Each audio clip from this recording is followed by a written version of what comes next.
کتاب الزکاة الزکاة واجبۃ علی الحر العاقل البالغ المسلم اذا ملک نصابا ملکا تاما وحال علیہ الحول اما الوجوب فلقوله تعالی وآتوا الزکاة ولقوله صلی اللہ علیہ وسلم ادوا زکاة اموالکم وعليه اجماع الامه والمراد بالواجب الفرض لانه لا شبهة فيه۔ کتاب الزکاة، گزشتہ سبق میں کتاب الصلاة مکمل ہوئی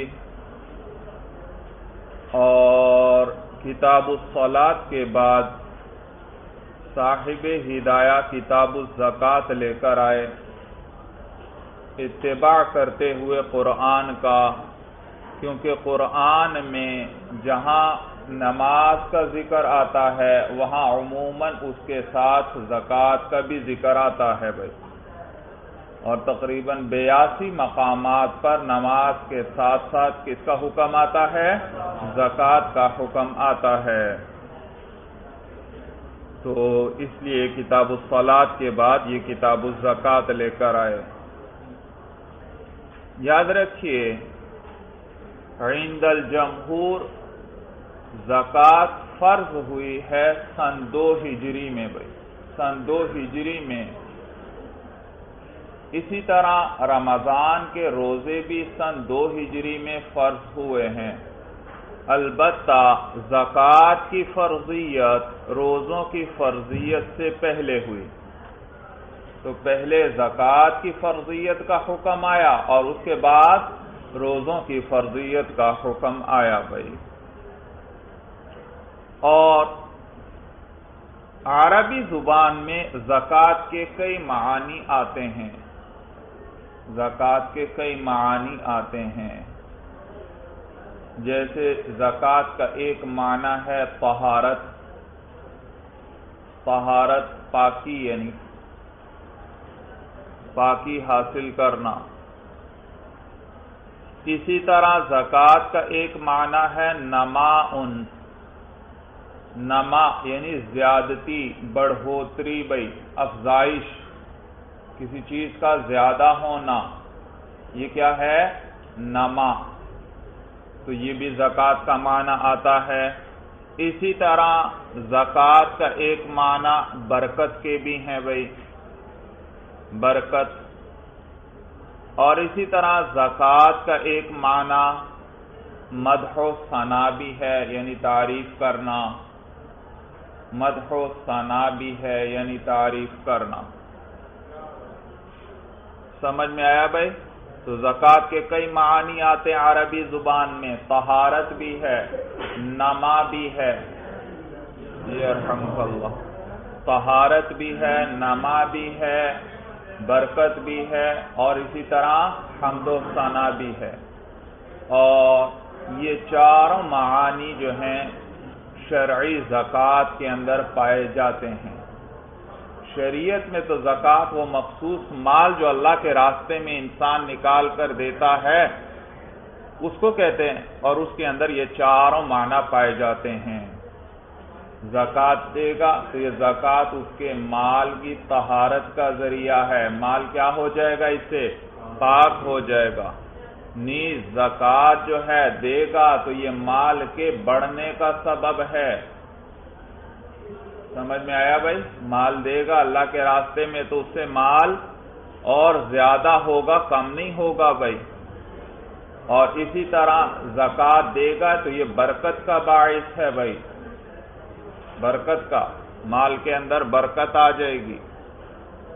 اور نیز زکوٰۃ ادا کرنا یہ مدح و ثنا کا باعث ہے، قابل مدح و ثنا ہے کہ ایک شخص کیا کر رہا ہے؟ اللہ اور اس کے رسول کے حکم پر عمل کر رہا ہے اور فقراء کو مال دے رہا ہے بھائی۔ تو یہ سارے معنی کس کے اندر پائے جاتے ہیں؟ زکوٰۃ جو شرعی معنی ہے زکوٰۃ کا، اس میں بھی پائے جاتے ہیں۔ اور شرعن زکوٰۃ کسے کہتے ہیں؟ تعریف لکھ لیجئے بھائی، زکوٰۃ کی تعریف لکھ لیجئے۔ الزکوٰۃ هو تملیک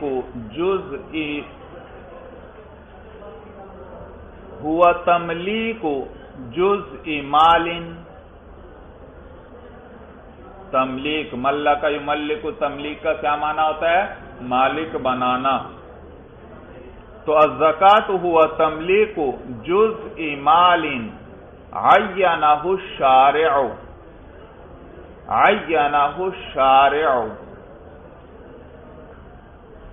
من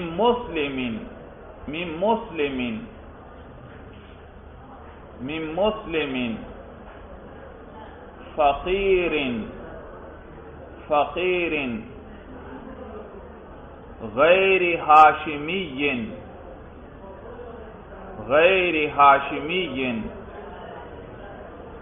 ولا مولاہ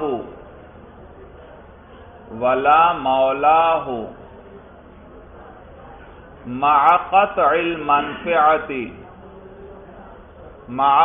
المنفعة عن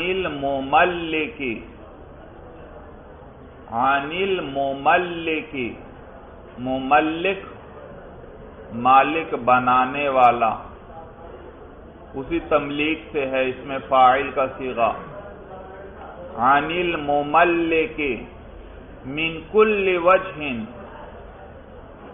من کل وجہ للہ تعالی۔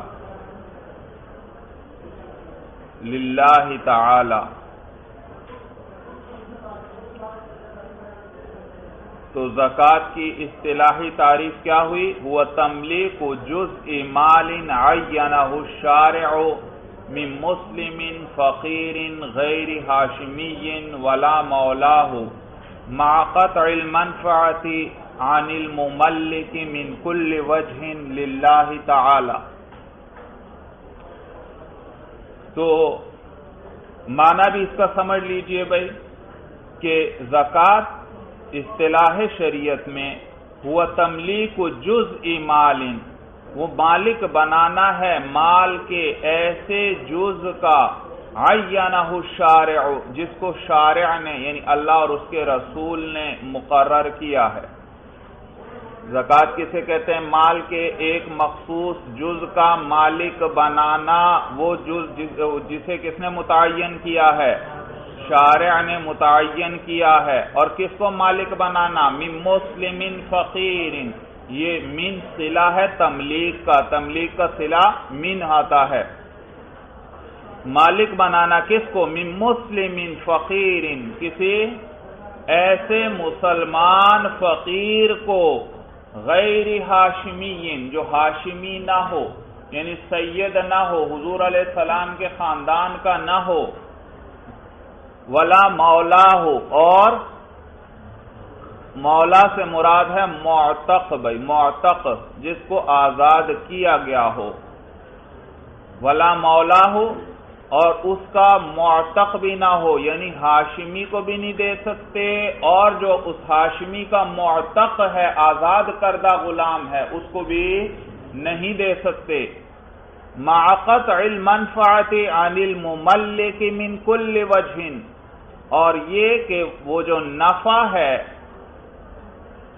یعنی زکوٰۃ کے دینے میں مملک جو ہے یعنی مالک بنانے والا، یعنی وہ جو زکوٰۃ دینے والا ہے، جو فقیر کو کیا کر رہا ہے؟ زکوٰۃ کا مالک بنا رہا ہے۔ تو یہ جو مملک ہے، مالک بنانے والا، اس سے نفع کو کاٹتے ہوئے من کل وجہ، ہر اعتبار سے، یعنی مالک کو اس زکوٰۃ کے دینے میں کوئی نفع نہ ہو، زکوٰۃ کے دینے میں کوئی نفع نہ ہو، یہ نہ ہو کسی دنیاوی مقصد کے لیے کسی کو مال دے رہا ہے، وہ زکوٰۃ نہیں ہو سکتی بھائی۔ زکوٰۃ صرف کس لیے دی جائے گی؟ اللہ کی رضا کے لیے ہوگی، تو لہذا اس میں اگر مالک کا نفع ہے تو یہ درست نہیں ہے بھائی۔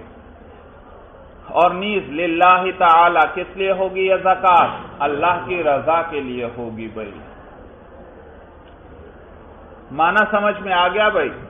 تو زکوٰۃ کہتے ہیں وہ اپنے مال کے کسی جز کا مالک بنانا، وہ جز جسے شارع نے متعین کیا ہے، کسی مسلمان، ایسے مسلمان فقیر کو جو غیر ہاشمی ہو اور اس کا معتق بھی نہ ہو، اور ساتھ یہ کہ مالک بنانے والا جو ہے یعنی زکوٰۃ دینے والا ہے اس کو کوئی نفع نہ ہو کسی بھی لحاظ سے، اور کس لیے دے رہا ہو؟ صرف اللہ کی رضا کے لیے۔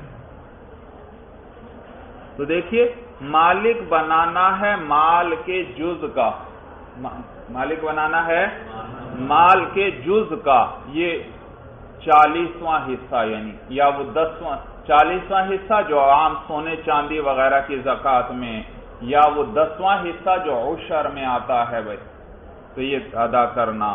اور کس نے متعین کیا ہے؟ شارع نے، یعنی اللہ اور اس کے رسول نے متعین کیا ہے۔ من مسلمین کی قید کے ذریعے کافر کو نکال دیا۔ زکوٰۃ کے اندر مالک بنانا ضروری ہے بھائی، پہلی قید آئی تملیک و جز، مالک بنانا، لہذا معلوم ہوا کسی وقف چیز کے اندر زکوٰۃ نہیں خرچ کی جا سکتی، لہذا اگر کوئی مسجد پر زکوٰۃ لگانا چاہتا ہے، ہسپتال پر لگانا چاہتا ہے، کوئی سڑک بنوانا چاہتا ہے، نہیں بھائی زکوٰۃ ادا نہیں ہوگی۔ زکوٰۃ کے اندر کسی فقیر محتاج کو مالک بنانا ضروری ہے، اس کو دینا ضروری ہے۔ تو یہ تملیک کی قید کا یہ فائدہ ہے کہ مالک بنانا ضروری۔ اگلی قید آئی من مسلمین، وہ جس کو زکوٰۃ دی جا رہی ہے وہ فقیر اور محتاج کس طرح کا ہونا چاہیے؟ مسلمان ہونا چاہیے، لہذا کافر کو زکوٰۃ دی جائے تو ادا نہیں ہوگی بھائی، ادا نہیں ہوگی۔ کفار کسی کی مدد کرنا چاہتا ہے ویسے صدقہ، نفلی صدقہ یعنی خیرات وغیرہ کر سکتا ہے، لیکن زکوٰۃ اس کو نہیں دے سکتا بھائی۔ غیر ہاشمین کی قید آ گئی بھائی، غیر ہاشمی کہ وہ محتاج جو ہے، جو ضرورت مند ہے، وہ ہاشمی نہیں ہونا چاہیے، حضور علیہ السلام کے خاندان کا نہ ہو، حضور علیہ السلام کی اولاد میں سے نہ ہو، ولا مولا ہو، اور نہ کسی ہاشمی کا معتق ہو، اس کا آزاد کردہ بھی نہیں ہونا چاہیے، اس کو بھی نہیں دے سکتے۔ اور نیز اگلی قید آئی مع قطع المنفعۃ عن المملک من کل وجہ، کہ مالک کو اس میں کسی قسم کا کوئی نفع نہ ہو بھائی، للہ تعالی، اور کس لیے ہو؟ اللہ کی رضا کے لیے ہونی چاہیے بھائی، اور کوئی مقصد نہیں اس میں۔ اور سمجھ میں آئے؟ تو یہ تعریف علماء نے لکھی ہے زکوٰۃ کی۔ اور یاد رکھیے یہاں ایک اور قید بھی معتبر ہے، ایک اور قید، اور وہ یہ وَلَا يَكُونُ الْآخِذُ اصلا ولا فرعا، ولا يكون الآخذ اصلا ولا فرعا له بھائی، کہ لینے والا جو ہے، زکوٰۃ لینے والا، وہ زکوٰۃ دینے والے کی اصل یا فرع نہ ہو۔ معلوم ہوا زکوٰۃ اپنے والدین کو دینا صحیح نہیں، دادا دادی کو دینا صحیح نہیں، کیونکہ وہ زکوٰۃ دینے والے کے لیے افضل ہیں، ان کو دینا صحیح نہیں۔ اسی طرح جو اس زکوٰۃ دینے والے کی فرع ہے یعنی اولاد جو ہے، اس کو بھی زکوٰۃ دینا صحیح نہیں۔ ہاں بھائی بہنوں کو زکوٰۃ دے سکتے ہیں اگر وہ الگ ہیں اور ضرورت مند ہیں تو ان کو دے سکتے ہیں بھائی۔ مسئلہ سمجھ میں آ گیا بھائی؟ اپنے اصول و فروع کو زکوٰۃ دینا درست نہیں، اس سے زکوٰۃ ادا نہیں ہوگی۔ ہاں بھائی بہنوں وغیرہ کو زکوٰۃ دے سکتے ہیں بھائی۔ اور یہ بھی یاد رکھیے زکوٰۃ صرف سونے چاندی مال کرنسی، جو کرنسی ہے، سونا چاندی ہے، کرنسی ہے، اور مال تجارت، صرف ان مالوں میں زکوٰۃ واجب ہوگی۔ کس چیز میں؟ سونا ہے، چاندی ہے، کرنسی ہے، اور مال تجارت جو ہے، مال تجارت۔ اور جانوروں وغیرہ میں زکات اس کی آگے تفصیل آ رہی ہے.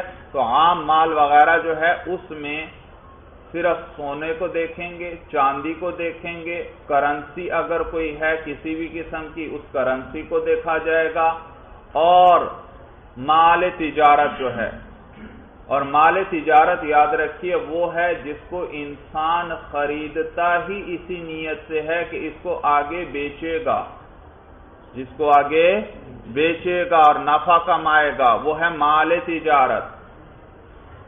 تو کس کس چیز کے اندر زکات ہے بھائی؟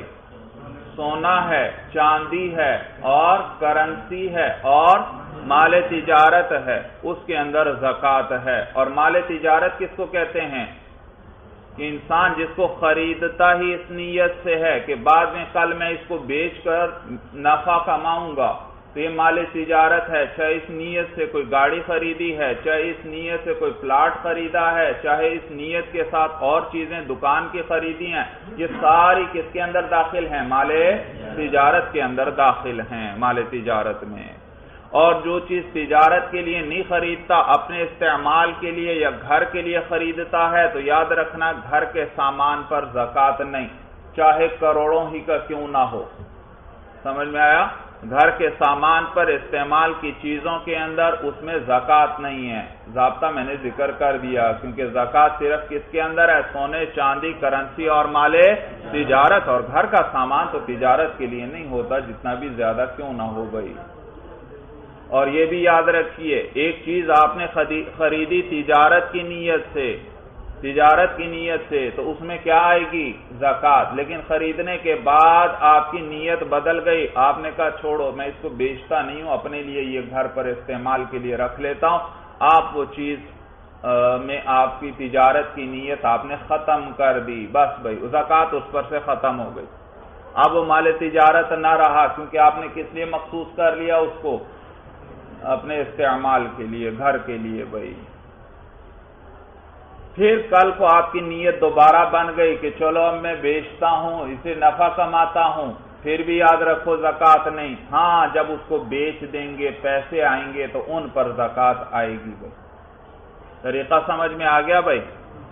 اور یہ بھی یاد رکھیے کرائے پر دینے کے لیے اگر چیزیں کسی نے رکھی ہوئی ہیں تو ان میں زکات نہیں ہوتی.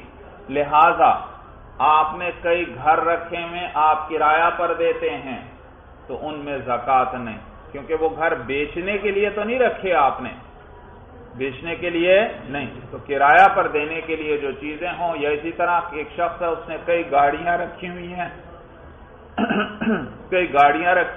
لیکن گاڑیاں وہ بیچتا نہیں ہے بلکہ کس لیے ہیں؟ کرایہ پر دیتا ہے، تو پھر ان میں بھی زکات نہیں. ہاں اگر گاڑیاں آگے بیچنے کے لیے رکھی ہیں، آپ کا شو روم ہے اور آپ نے گاڑیاں رکھی ہیں، تو یہ تو بیچنے کے لیے ہیں، یہ سامان تجارت ہے، اس کے اندر زکات واجب ہوگی بھائی، زکات واجب ہوگی. جی اب دیکھیے کتاب پر بھائی، کتاب الزکاۃ.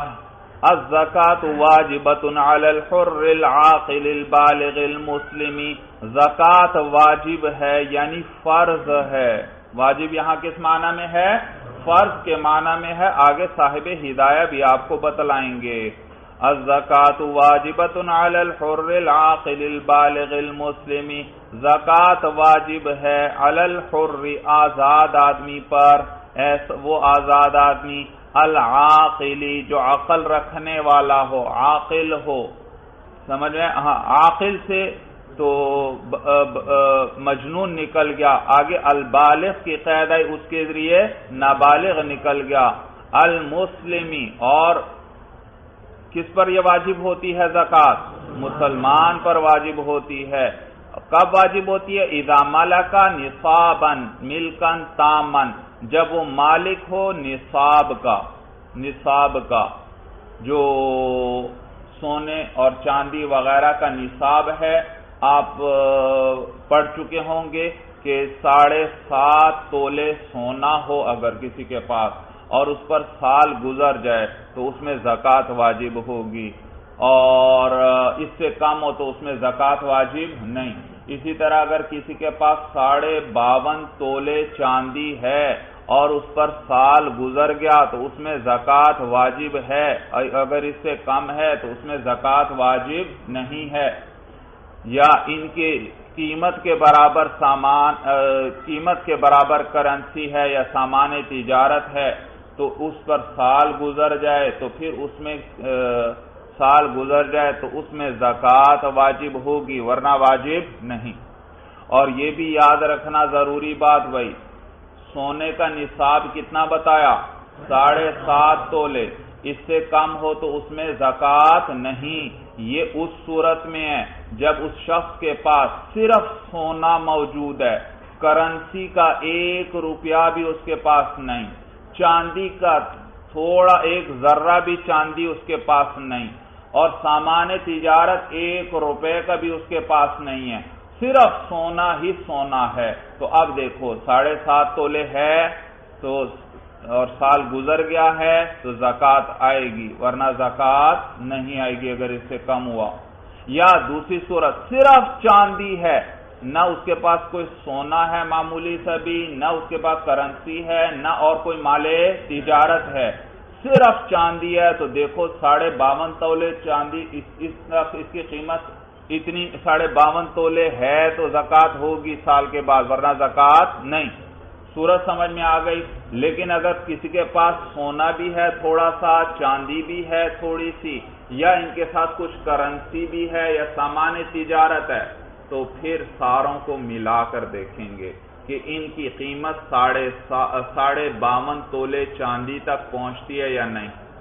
اگر 52.5 تولے چاندی تک ان کی قیمت پہنچتی ہے تو اس میں زکوٰۃ آئے گی جب سال گزر جائے ورنہ زکوٰۃ نہیں۔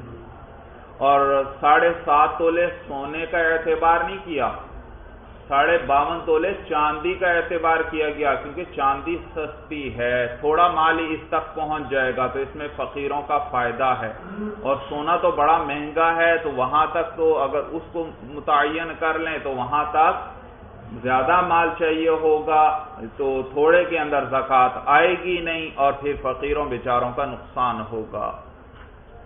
سمجھ میں آیا؟ لہذا ایک شخص جو ہے اس کے پاس صرف آدھا تولہ سونا ہے اور 1 روپیہ بھی تھا اس کے پاس جب سال پورا ہوا۔ کتنا سونا؟ آدھا تولہ۔ ایک فرض کریں، ویسے بتا رہا ہوں، کچھ تھوڑی سی کرنسی بھی ہے، 100 روپیہ، 50 روپے، 200 روپے، جتنی بھی ہے۔ اب ایک چیز ہے یا 2 چیزیں آ گئیں؟ 2 آ گئیں۔ بس جب 2 آ جائیں گی تو پھر کیا کرو، دیکھو 52.5 تولے چاندی تک یہ پہنچتے ہیں یا نہیں۔ صرف سونا ہوتا تو ہم کیا دیکھتے 7.5 تولے تک ہے یا نہیں، لیکن اب تو دوسری چیز بھی ساتھ آ گئی۔ اب کیا دیکھو، ان کی قیمت لگاؤ، اور آدھا تولہ سونا کتنے کا ہے آج کل؟ جی کوئی 30,000 کے لگ بھگ ہے، اور 700-200 روپے بھی مثلا اس کے پاس ہیں، تو یہ 30,200 روپے ہو گئے اس کے پاس۔ اب اس 2 چیزیں آ گئیں تو دیکھیں گے اس کی قیمت 52.5 تولے چاندی تک پہنچتی ہے یا نہیں۔ چاندی کا ہم نے حساب لگایا، 52.5 تولے چاندی۔ بھائی چاندی کس طرح آج کل تولہ؟ جی 1200-1300 روپے ہے، تو حساب لگایا 52.5 تولے کو 13 سے ضرب دیں بھائی، کتنا بنتا ہے؟ تولہ 1300 روپے کا ہے نا، اس کے لگ بھگ اتنا بتا رہے ہیں آپ جی؟ ہاں 65,000 پورا حساب، جتنا تولہ جتنے کا وہ قیمت کا پتہ کر کے اس سے حساب لگایا جائے گا، تو مطلب یہ بنتا ہے 65,000، تو لہذا اس میں زکوٰۃ نہیں آئے گی۔ لیکن اگر یہی سونا ہوتا کوئی تولہ 1.25 تولے کے لگ بھگ، تو یہ اب 1.25 تولہ سونا ہے اور ساتھ تھوڑی سی کرنسی ہے، تو اگر صرف سونے کے نصاب کو دیکھا جائے پھر تو یہ پورا نہیں، کیونکہ صرف 1.25 تولہ ہے اور سونے کا نصاب تو کتنا؟ 3.5۔ لیکن یہاں جب کرنسی بھی تھوڑی سی ساتھ آ گئی، یا کچھ سامان تجارت آ گیا، یا کچھ تھوڑی سی چاندی آ گئی، تو اب چاندی کا اعتبار کریں گے۔ اب دیکھو 52.5 تولے چاندی تک اس کی قیمت پہنچ گئی ہے، تو لہذا اس میں کیا دینا پڑے گی؟ زکوٰۃ، جبکہ اس پر سال گزر جائے۔ بات سمجھ میں آ گئی؟ اور یہ بھی یاد رکھنا سال گزر جائے، سال کے اول اور آخر کا اعتبار ہے، درمیان کا کوئی اعتبار نہیں، لہذا سال کے شروع میں ایک شخص کے پاس نصاب پورا تھا، کیا تھا؟ نصاب پورا تھا، 7.5 تولے سونے یا 52 تولے چاندی یا ان کے بقدر مال تھا، اور پھر سال کے بیچ میں مال بڑا تھوڑا رہ گیا، اور 8-10 مہینے درمیان میں اسی طرح گزرے، مال بڑا ہی تھوڑا تھا اس کے پاس، لیکن آخری مہینے میں جا کر پھر سال جب پورا ہوا تو نصاب کو مال پہنچ رہا تھا یا اس سے زائد تھا، تو بس زکوٰۃ دینی پڑے گی بھائی، کیونکہ کس کا اعتبار ہے؟ اول اور آخر کا اعتبار ہے، درمیان میں اگر مال کچھ کم بھی ہو جائے اس سے فرق نہیں پڑتا بھائی، فرق نہیں پڑتا۔ ہاں ایک صورت میں فرق پڑے گا، وہ یہ کہ جب سال کے بیچ میں کسی وقت مال سارا ہی ختم ہو گیا، بالکل ختم ہو گیا مال سارا کچھ، تو اب پھر سال کے آخر میں مال آ گیا، لیکن اب نہیں اس کا اعتبار، جب درمیان میں مال ختم ہو گیا تو بس اب حساب ختم ہوا۔ اب جس دن اس کے پاس نصاب کے بقدر مال آ جائے گا اس دن سے سال شروع ہوگا، دوبارہ حساب لگایا جائے گا، اس دن سے سال شروع ہوگا، اور پھر اگلے سال جب وہ دن آ جائے گا اور اس دن پھر دیکھا جائے گا اب اس کے پاس نصاب ہے یا نصاب نہیں ہے، پھر زکوٰۃ آئے گی اس کے مطابق۔ مسئلہ سمجھ میں آ گیا جی؟ اب دیکھیے کتاب پر،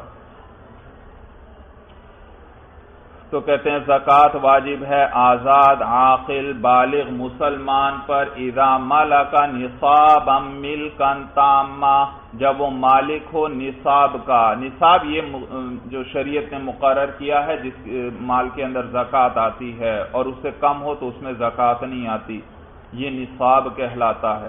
تو جب وہ شخص مالک ہو کس کا؟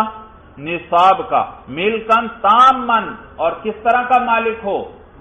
ملک تام کے ساتھ، یعنی پوری ملکیت حاصل ہو، پوری ملکیت، یعنی مال اس کے قبضے میں بھی ہو اور یہ مالک بھی ہے اور اس کے قبضے اور تصرف میں بھی ہے۔ سمجھ میں آیا بھائی؟ پوری ملکیت حاصل ہے، جس طرح اس کو خرچ کرنا چاہتا ہے، جو اس میں تصرف کرنا چاہتا ہے کر سکتا ہے، پورا مالک ہے مال کا۔ لہذا مکاتب نکل گیا، غلام بھی نکل گئے، کیونکہ خیر غلام تو حور کی قید سے بھی نکل گئے تھے، اور وہاں مکاتب جو ہے،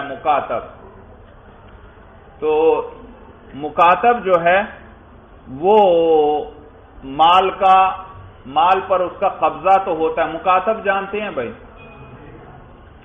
کہ وہ غلام جس کو آقا نے کہہ دیا ہو کہ اگر تم مجھے مثلا 10 لاکھ روپے ادا کر دو گے تو پھر تم آزاد ہو، وہ اس عقد کو قبول کر لیتا ہے، دونوں کے درمیان عقد ہو گیا، اور پھر یہ غلام مکاتب کہلاتا ہے، اور آقا پھر اس سے خدمت نہیں لے سکتا بھائی، یعنی جبرن خدمت نہیں لے سکتا، وہ خدمت کرتا رہے تو الگ بات ہے، اور یہ غلام جائے گا اور جا کر مال کمائے گا اور اپنے آپ کو آزاد کروائے گا، تو یہ ہے مکاتب۔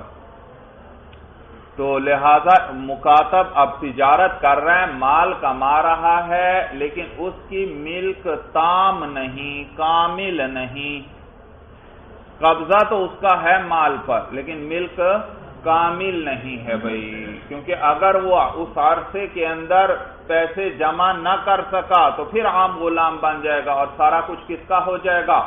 جو کمایا ہے یا جو مالک کو دے چکا ہے سارا کچھ مالک کا ہے، اور یہ پھر غلام بن جائے گا، تو اس کی ملک تام نہیں۔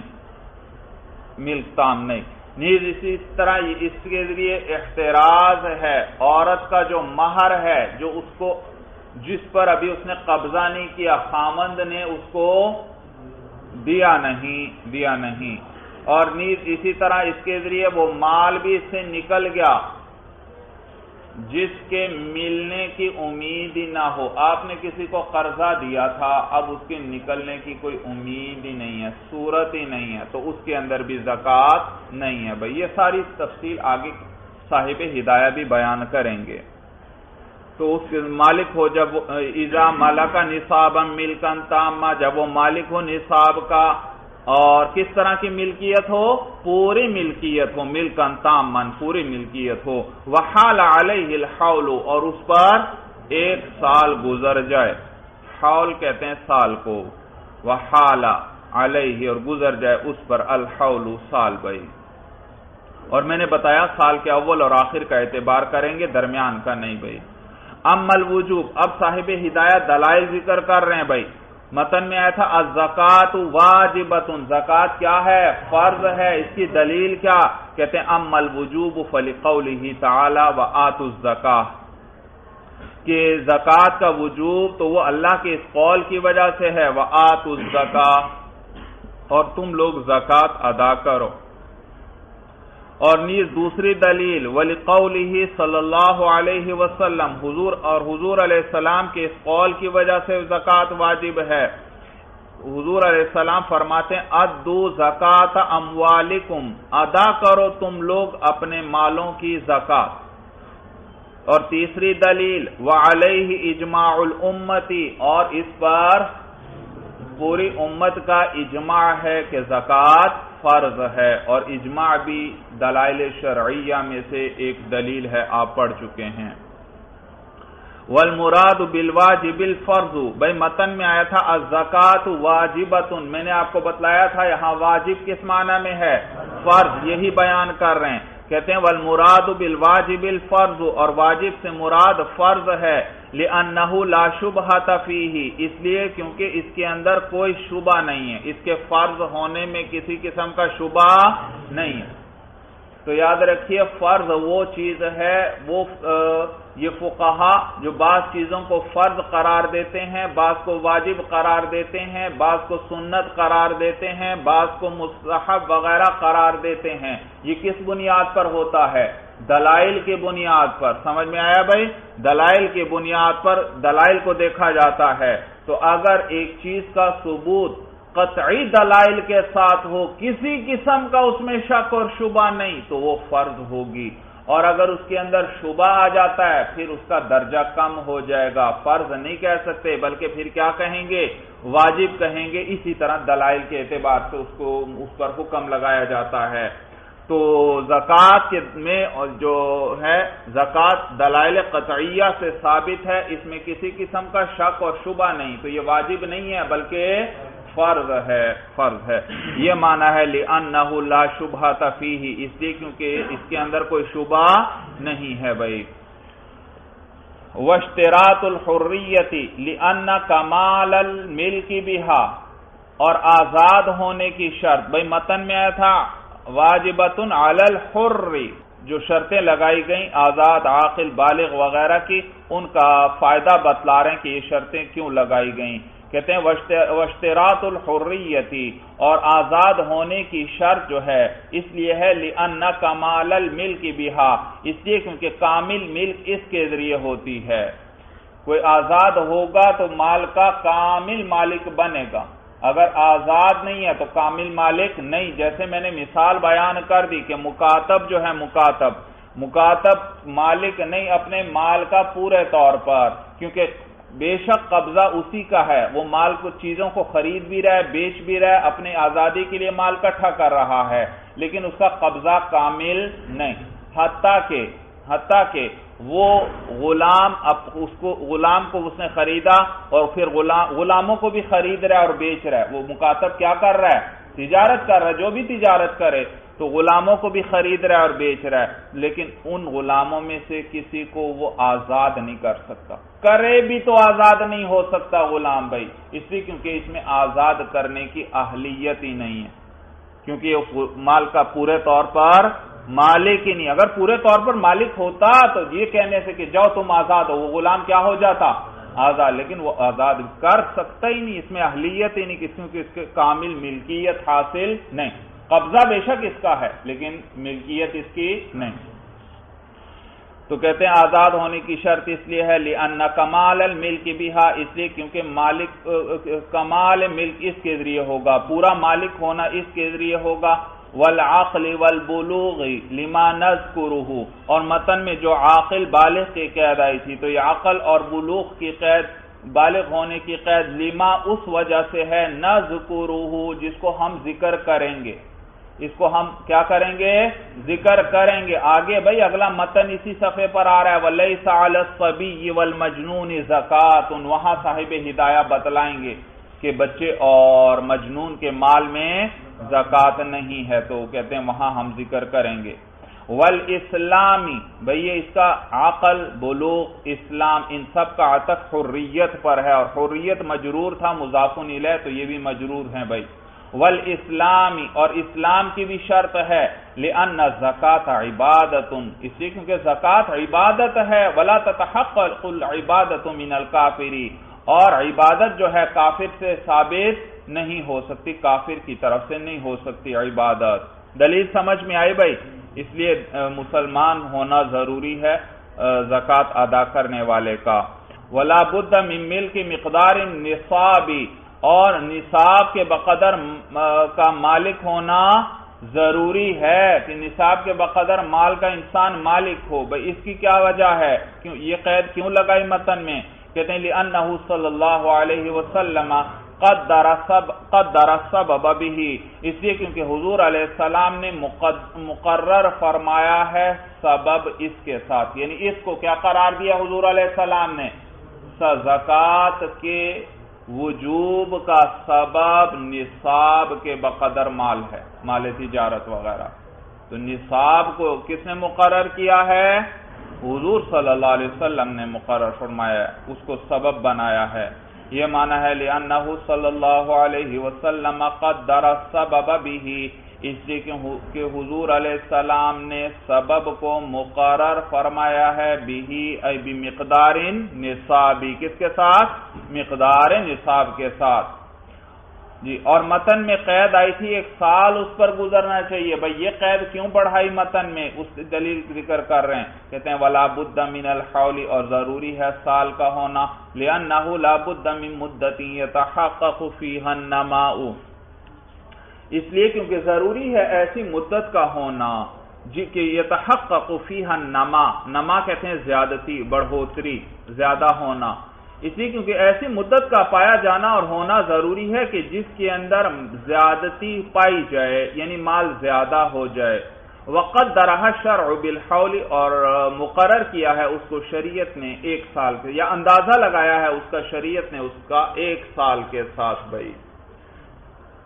بھئی دیکھیے زکوٰۃ میں جو ہے نا، زکوٰۃ میں صرف نصاب کے بقدر مال نہیں ہونا چاہیے، بلکہ وہ مال ایسا ہو کہ اس میں زیادتی ہو، وہ نہ بڑھنے والا مال ہو۔ کس طرح کا مال ہو؟ اگر صرف مال کی بات ہوتی پھر تو گھر میں نے ابھی مسئلہ بتایا، گھر میں چاہے کروڑوں کا سامان ہے، چیزیں گھر کے استعمال کے لیے، گاڑیاں ہیں، ایک آدمی نے 20 گاڑیاں رکھی ہوئی ہیں، تو اگر ان چیزوں کی قیمت لگائی جائے پھر تو نصاب کا مالک ہے یا نہیں؟ نصاب تو بڑا معمولی سا ہے، لیکن ان کے اندر زکوٰۃ نہیں، اس وجہ سے کیونکہ صرف اتنے مال کا مالک نہیں ہونا ضروری، بلکہ وہ مال نامی ہونا چاہیے، نامی اسی نما سے ہے، نما سے، تو نمو کہتے ہیں بڑھنے کو، اور نما کا معنی بڑھنا، وہ مال بڑھنے والا ہو۔ جب مال بڑھنے والا ہے اور سال بھی گزر گیا تو سال کے اندر انسان جو ہے وہ اپنے مال کو تجارت میں لگاتا ہے، اور چیزوں کی قیمتیں سال بھر میں کم زیادہ ہوتی رہتی ہیں، کوئی چیز سردیوں میں مہنگی ہے، کوئی گرمیوں میں مہنگی ہے، مختلف اتار چڑھاؤ قیمتوں کے اندر آتے ہیں، تو انسان اس کے مطابق مال خریدتا ہے اور پھر بیچتا ہے اور نفع حاصل کرتا ہے۔ بھائی سمجھ میں آیا بھائی؟ تو سال ایک بڑی طویل مدت ہے جس کے اندر قیمتیں کم اور زیادہ ہوتی رہتی ہیں، تو اس لیے شریعت نے سال کو مقرر فرما دیا کہ سال میں عموماً کیا ہو جاتا ہے؟ مال بڑھ جاتا ہے، تو مال بڑھ گیا ہے اب اس میں سے صرف کیا کر دو 2.5% دے دو، یعنی 40واں حصہ۔ کتنا دے دو؟ 40واں حصہ دے دو۔ بڑی ہی معمولی سی مقدار ہے بھائی، بڑی معمولی سی مقدار ہے۔ اور سال بھر میں مال کوئی 2.5% بڑھتا ہے؟ مال تو کتنا ہی زیادہ ہو گیا ہوگا، سمجھ میں آیا بھائی؟ تو مال کافی زیادہ ہو گیا ہوگا، تو لیکن شریعت نے معمولی سی مقدار 2.5% مقرر کر دی کہ سال کے بعد یہ دو۔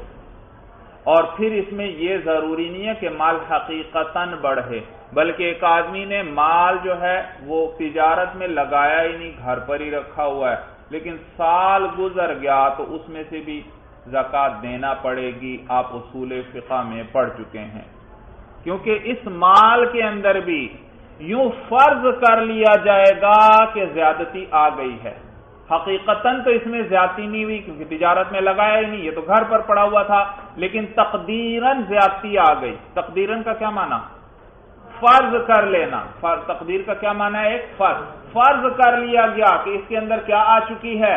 زیادتی آ چکی ہے، کیونکہ کوتاہی اس کی طرف سے پائی گئی، اس نے مال تجارت میں نہیں لگایا، اگر لگاتا تو بڑھتا یا نہ بڑھتا بھائی؟ تو یہ بڑھ جاتا بھائی۔ تو یہ لہذا چاہے حقیقتاً مال کے اندر زیادتی آئے سال گزرنے کے بعد، چاہے تقدیراً زیادتی ہو جب سال اس پر گزرا ہے، تو اس کے اندر زکوٰۃ آئے گی بھائی۔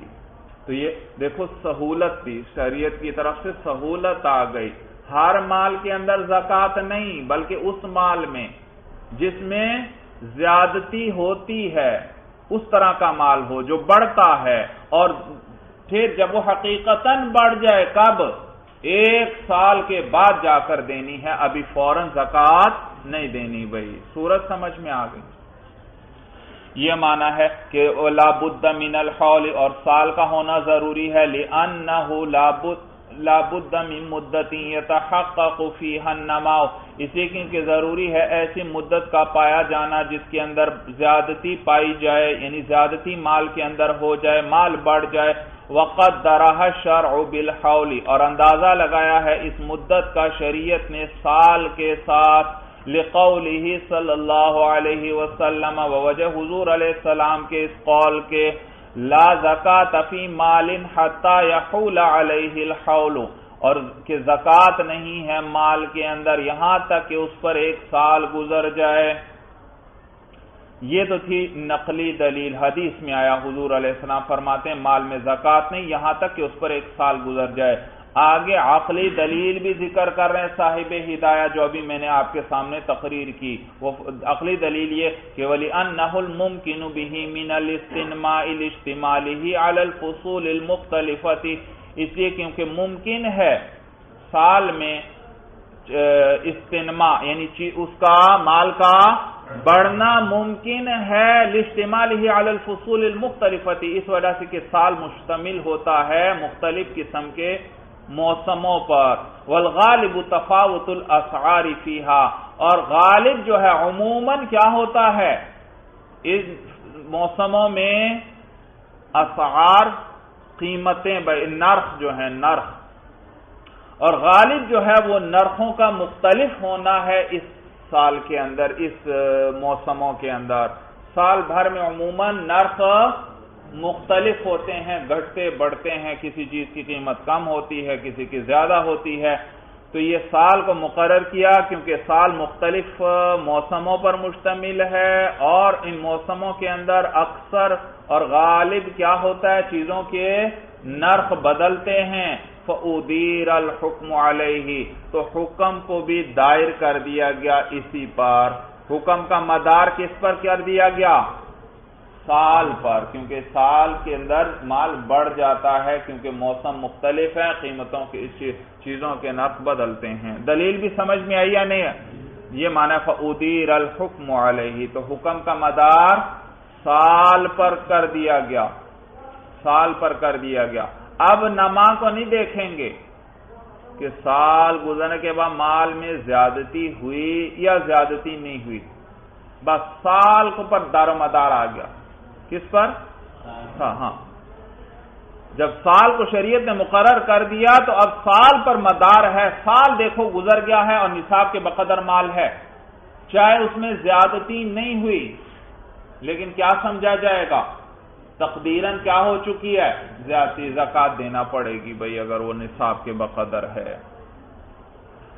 ثم قیل ہی واجبۃ علی الفور، اچھا پھر اس کے بعد یہ زکوٰۃ کی ادائیگی فوراً ضروری ہے یا تاخیر سے بھی انسان ادا کر دے تو کر سکتا ہے؟ تو اس میں یاد رکھیے دو قول ہیں بھائی۔ امام کرخی رحمہ اللہ فرماتے ہیں کہ فوری ادائیگی ضروری ہے اگر کیونکہ مطلق امر آیا، کیا آیا؟ مطلق امر آیا، جیسے اقیم الصلاۃ، نماز قائم کرو، آتوا الزکاۃ، آتوا الزکاۃ، کیا کرو؟ زکوٰۃ ادا کرو، تو آتو امر کا صیغہ آیا تو مطلق امر آیا، اور تو یہ تقاضا کرتا ہے فوری عمل کا بھائی، کہ اس پر کیا کیا جائے؟ فوری عمل کیا جائے۔ اپنے ملازم سے کہتے ہیں، آپ نے اپنے ملازم سے کہا پانی لے آؤ، تو اگر وہ تاخیر کرے گا آپ ناراض ہوں گے یا نہیں ہوں گے؟ ناراض ہوں گے، سمجھ میں؟ تو مطلق امر کس چیز کا تقاضا کرتا ہے؟ کہ فی الفور اس پر عمل کیا جائے، الا یہ کہ کوئی قرینہ ساتھ مل جائے تو پھر تاخیر بھی ضرور۔ تو وہ یہ دلیل دیتے ہیں، کہتے ہیں یہاں مطلق امر آیا ہے اور مطلق امر کس چیز کا تقاضا کرتا ہے؟ کہ فی الفور ادائیگی ہونی چاہیے۔ تو یہ امام کرخی فرماتے ہیں، جبکہ ابو بکر جفاف رازی رحمہ اللہ وہ فرماتے ہیں کہ زکوٰۃ جو ہے واجب ہے علی التراخی، تراخی کے طریقے پر، کہ تاخیر سے، اطمینان سے بھی ادا کرنا چاہے تو ادا کر سکتا ہے، اس لیے کیونکہ وہ فرماتے ہیں زندگی بھر میں جب بھی وہ ادا کرے گا، زکوٰۃ آج فرض ہوئی اس پر، وہ ادا نہیں کرتا، 10 سال بعد جا کر ادا کرتا ہے، کہتے ہیں تب بھی اس کو ادا ہی کہیں گے، قضا نہیں کہیں گے، تو پھر بھی اس کو ادا ہی کہنا یہ اس بات کی دلیل ہے کہ اس کے اندر فی الفور ادائیگی ضروری نہیں۔ ہاں افضل یہی ہے فوراً ادا کرنی چاہیے، یہ نہیں وہ فرماتے کہ تاخیر کرے جان بوجھ کر، بلکہ افضل کیا ہے؟ فوراً ہی ادا کرنی چاہیے، کیونکہ زندگی کا کوئی پتہ نہیں، لیکن اگر تاخیر کر دیتا ہے پھر بھی اس کو کیا کہیں گے؟ ادا ہی کہیں گے، قضا نہیں بھائی۔ تو لہذا اس میں فوری ادائیگی نہیں ضروری، البتہ افضل یہ ہے۔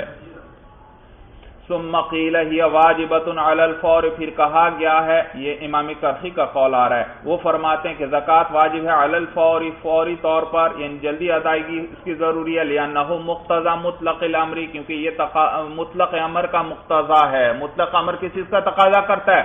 فوری ادائیگی۔ وقیل علی التراخی، اور بعض علماء نے کہا اور کہا گیا ہے علی التراخی کہ زکوٰۃ واجب ہے تراخی پر، یعنی کہ اطمینان سے دے سکتا ہے، لأن جمیع العمر وقت الادائی، اسی کیونکہ ساری عمر جو ہے وہ ادائیگی کا وقت ہے، ولہذا لا یضمن بہلاک النصاب بعد التفریط، اور اسی وجہ سے وہ ضامن بھی نہیں ہوتا نصاب کے ہلاک ہو جانے کے بعد، بعد التفریط کوتاہی کرنے کے بعد۔ کس کے بعد؟ کوتاہی۔ بھئی ایک آدمی ہے، اس پر زکوٰۃ آئی لیکن اس نے زکوٰۃ ادا نہیں کی اور سستی کی، سال گزر گیا اس نے ابھی تک نہیں دی زکوٰۃ، سال گزرنے والا، اور پھر اس کا سارا مال ہلاک ہوا، سارا مال ہلاک، تو فقہا فرماتے ہیں زکوٰۃ بھی اس سے ساقط ہو گئی، یہ اس کے ذمہ دین نہیں، آپ جو زکوٰۃ واجب ہوئی تھی اس کے ذمہ دین نہیں، کیونکہ کیا ہوا؟ سارا مال اس بیچارے کا ہلاک ہو گیا۔ تو یہ اس بات کی دلیل ہے کہ فی الفور ادائیگی ضروری نہیں، اگر فی الفور ادائیگی ضروری ہوتی پھر تو یہ جو مال چاہے ہلاک بھی ہو گیا اس پر ضمان آتا یا نہ آتا؟ آنا چاہیے تھا، لیکن ضمان اس پر نہیں۔ معلوم ہوا کہ اس کے اندر فی الفور ادائیگی ضروری نہیں، یہ معنی ہے۔ وَلِهَذَا لَا يَضْمَنُ بِهَلَاكِ النِّصَابِ بَعْدَ التَّفْرِيطِ، اسی وجہ سے وہ ضامن نہیں ہوگا نصاب کے ہلاک ہو جانے کی وجہ سے، بعد التفریط کوتاہی کرنے کے بعد۔ بھائی چلیے کچھ تفصیل اگلے سبق میں پھر کر لیں گے، بس بهذا هو المرام، اللہ اعلم بحقیقت الکلام۔